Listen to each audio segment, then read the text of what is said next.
বিভাগ ক বহু বিকল্প ভিত্তিক প্রশ্ন। প্রথম প্রশ্ন, জীবাশ্ম জ্বালানি নয় যেটি, উত্তর হবে কাঠ।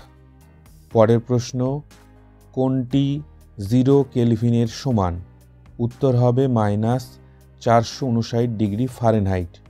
পরের প্রশ্ন, বাষ্প ঘনত্বের একক হলো, উত্তর হবে একক নেই। এরপরে, যেটি আলোকরশ্মির জ্যামিতিক ধর্ম নয় সেটি হলো ব্যতিচার। পরের প্রশ্ন, কোন জোড়টি সাদা আলোর বিশুদ্ধ বর্ণালীর দুটি প্রান্তিক বর্ণ, উত্তর হবে লাল ও বেগুনি। এরপরে, পরিবাহীর রোধের অনন্যক হল পরিবাহিতা। এরপরে, ক্ষার ধাতুগুলির সঠিক ইলেকট্রন বিন্যাস 281, কারণ ক্ষার ধাতুগুলি গ্রুপ 1-এ অবস্থিত, তাই শেষ কক্ষে একটি ইলেকট্রন থাকবে। পরের প্রশ্ন, কোন স্থায়ী যৌগের কার্বনের সমযোজ্যতা কত, উত্তর হবে 4। এরপরে, নিচের কোনটি তড়িৎ অবিশ্লেষ্য পদার্থ? আমরা জানি অ্যালকোহল, ইউরিয়া, বেনজিন সমযোজী যৌগ, ফলে সবগুলি তড়িৎ অবিশ্লেষ্য। পরের প্রশ্ন, কোন পদার্থটির তাপীয় প্রসারণ বেশি, উত্তর হবে গ্যাস। এরপরে, আলফা কণার আধান ধনাত্মক। এরপরে, তড়িৎ প্রবাহ মাত্রার একক অ্যাম্পিয়ার। তারপরে, তীব্র ঝাঁঝালো গন্ধযুক্ত গ্যাস অ্যামোনিয়া। এরপরে, অ্যালুমিনিয়ামের প্রধান আকরিক বক্সাইট। শেষের প্রশ্ন, পরীক্ষাগারে প্রথম আবিষ্কৃত জৈব যৌগটি হল ইউরিয়া। এরপরে, বিভাগ খ। প্রথম প্রশ্ন, বায়ুমণ্ডলের কোন স্তরকে শান্ত মণ্ডল বলে, উত্তর হবে স্ট্র্যাটোস্ফিয়ার। পরের প্রশ্ন, ওজোন স্তরের ঘনত্ব কোন এককে প্রকাশ করা হয়, উত্তর হবে ডবসন। পরের প্রশ্ন, কোন শর্তে বাস্তব গ্যাস বয়েল ও চার্লসের সূত্র মেনে চলে, উত্তর হবে উচ্চ উষ্ণতা ও নিম্ন চাপে। পরের প্রশ্ন, বয়েলের সূত্রানুসারে P বনাম 1/v লেখচিত্রটি অঙ্কন করো। P বনাম 1/v লেখচিত্রটি হবে মূল বিন্দুগামী সরলরেখা। অথবা ব্রাউনীয় গতি কাদের মধ্যে দেখা যায়, উত্তর হবে তরল ও গ্যাসে। পরের প্রশ্ন, কঠিন পদার্থের কি কি প্রকার তাপীয় প্রসারণ দেখা যায়? কঠিন পদার্থের দৈর্ঘ্য প্রসারণ, ক্ষেত্র প্রসারণ ও আয়তন প্রসারণ দেখা যায়। এরপরে, ইউভি রশ্মির একটি ব্যবহার লেখো। পানীয় জল জীবাণুমুক্ত করতে ইউভি রশ্মি ব্যবহার করা হয়। পরের প্রশ্ন, প্রিজম বর্ণ সৃষ্টি করে কি, উত্তর হবে প্রিজম বর্ণ সৃষ্টি করে না। অথবা মৌলিক বর্ণ কোনগুলি? মৌলিক বর্ণ হল সবুজ, নীল ও লাল। পরের প্রশ্ন, এমসিবি এর পুরো নাম কি? এমসিবি এর পুরো নাম মিনিয়েচার সার্কিট ব্রেকার। এরপরে, কুলম্ব ও ইএসইউ এর মধ্যে সম্পর্ক কি? 1 কুলম্ব সমান 3 × 10⁹ ইএসইউ। অথবা বৈদ্যুতিক বাতিতে নিষ্ক্রিয় গ্যাস ভরা থাকে, সত্য না মিথ্যা? এই বিবৃতিটি সত্য। পরের প্রশ্ন, গামা রশ্মির আধানের প্রকৃতি কি? গামা রশ্মি আধানবিহীন অর্থাৎ নিস্তড়িত। পরের প্রশ্ন, Na এবং Na+ মধ্যে কোনটি বেশি সুস্থিত? উত্তর হবে Na+। এরপরে, তেজস্ক্রিয় নিষ্ক্রিয় গ্যাস কোনটি? উত্তর হবে রেডন। অথবা দুটি কৃত্রিম মৌলের উদাহরণ দাও। দুটি কৃত্রিম মৌল হল নেপচুনিয়াম এবং প্লুটোনিয়াম। এরপরে, ক্রমবর্ধমান আকার অনুযায়ী সাজাও। Nitrogen, boron, lithium, fluorine.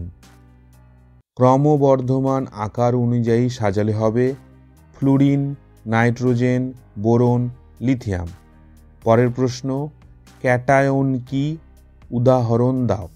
যখন কোনো পরমাণু ইলেকট্রন ত্যাগ করে ধনাত্মক আয়নে পরিণত হয় তখন তাকে ক্যাটায়ন বলে।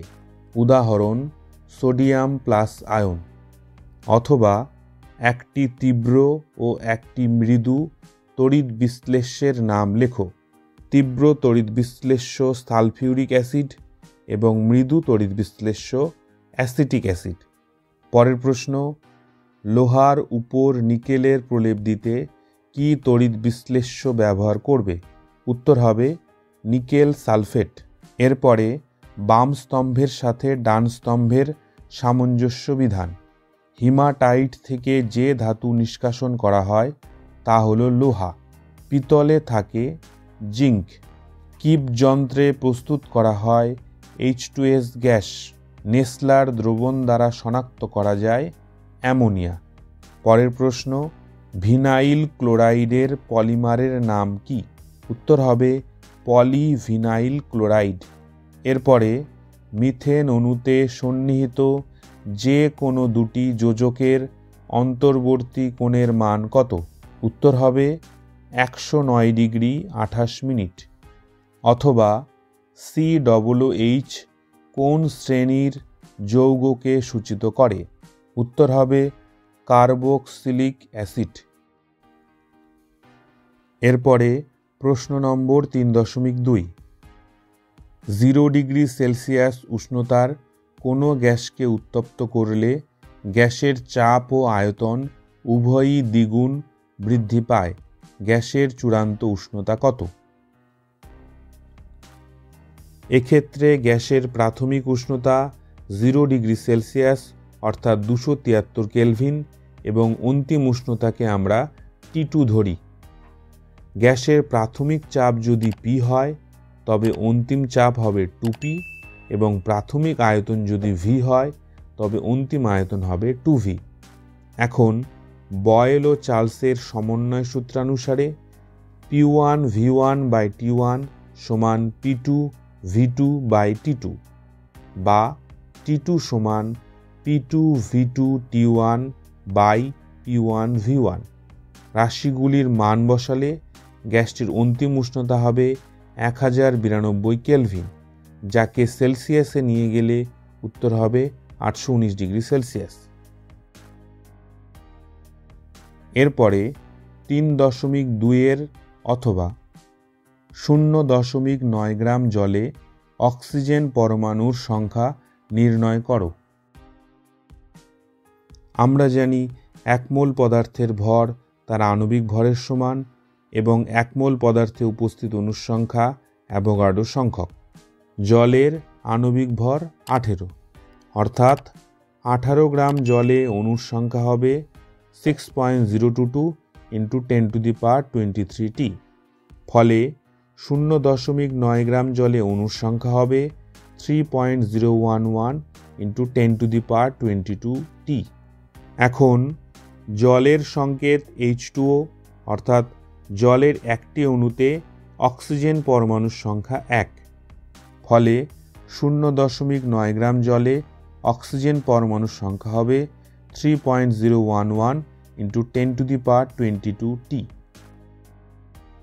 এরপর প্রশ্ন নম্বর 3.4 অথবা তোমাকে 4 ওহমের 2টি রোধ দেওয়া আছে, এদের থেকে কিভাবে 2 ওহম রোধ পাওয়া যাবে? 4 ওহম রোধ দুটিকে সমান্তরাল সমবায়ে যুক্ত করলে তুল্য রোধ হবে 4 × 4/4 + 4 অর্থাৎ 2 ওহম। অতএব 4 ওহম দুটি রোধকে সমান্তরাল সমবায়ে যুক্ত করলে 2 ওহম পাওয়া যাবে। প্রশ্ন নম্বর 4.2, খোলা বায়ুতে 250 গ্রাম ক্যালসিয়াম কার্বনেটকে তীব্রভাবে উত্তপ্ত করলে এসটিপিতে কত আয়তন কার্বন ডাইঅক্সাইড গ্যাস উৎপন্ন হয়? এক্ষেত্রে প্রয়োজনীয় রাসায়নিক বিক্রিয়ার সমীকরণটি হল CaCO3, যাকে তাপ দিলে উৎপন্ন হয় CaO এবং CO2। সমীকরণ অনুসারে 1 মোল ক্যালসিয়াম কার্বনেট থেকে 1 মোল কার্বন ডাইঅক্সাইড উৎপন্ন হয়। আমরা জানি 1 মোল ক্যালসিয়াম কার্বনেটের ভর 100 গ্রাম এবং 1 মোল কার্বন ডাইঅক্সাইডের এসটিপিতে আয়তন 22.4 লিটার। ফলে বিক্রিয়ার সমীকরণ থেকে লেখা যায় 100 গ্রাম ক্যালসিয়াম কার্বনেটকে উত্তপ্ত করলে উৎপন্ন হয় 22.4 লিটার কার্বন ডাইঅক্সাইড।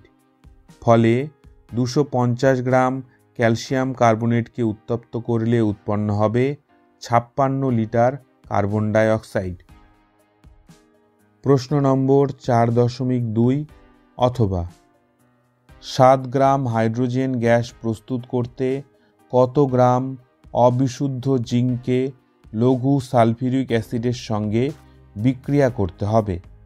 অবিশুদ্ধ জিঙ্কে 88% জিঙ্ক বর্তমান।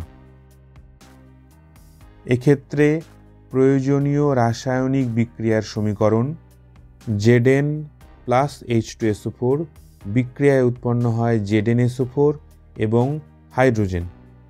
বিক্রিয়ার সমীকরণ থেকে লেখা যায় 2 গ্রাম হাইড্রোজেন প্রস্তুত করতে প্রয়োজন 65.5 গ্রাম জিঙ্ক। ফলে 7 গ্রাম হাইড্রোজেন প্রস্তুত করতে প্রয়োজন হবে 229.25 গ্রাম জিঙ্ক। এখন জিঙ্কের বিশুদ্ধতা 88%, অর্থাৎ 88 গ্রাম জিঙ্ক থাকে 100 গ্রাম অবিশুদ্ধ জিঙ্কে।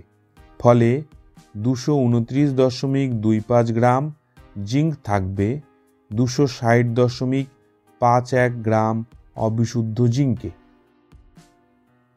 প্রশ্ন নম্বর 4.6 2.5 ওহম রোধ বিশিষ্ট একটি তারের মধ্য দিয়ে 0.5 অ্যাম্পিয়ার তড়িৎ প্রবাহমাত্রা 1 ঘন্টা চললে কি পরিমাণ তাপ উৎপন্ন হবে? তারের রোধ 2.5 ওহম, তড়িৎ প্রবাহ মাত্রা 0.5 অ্যাম্পিয়ার, সময় 1 ঘন্টা অর্থাৎ 3400 সেকেন্ড। যেহেতু উৎপন্ন তাপ সমান I²RT, রাশিগুলির মান বসালে উৎপন্ন তাপের পরিমাণ হবে 2250 জুল।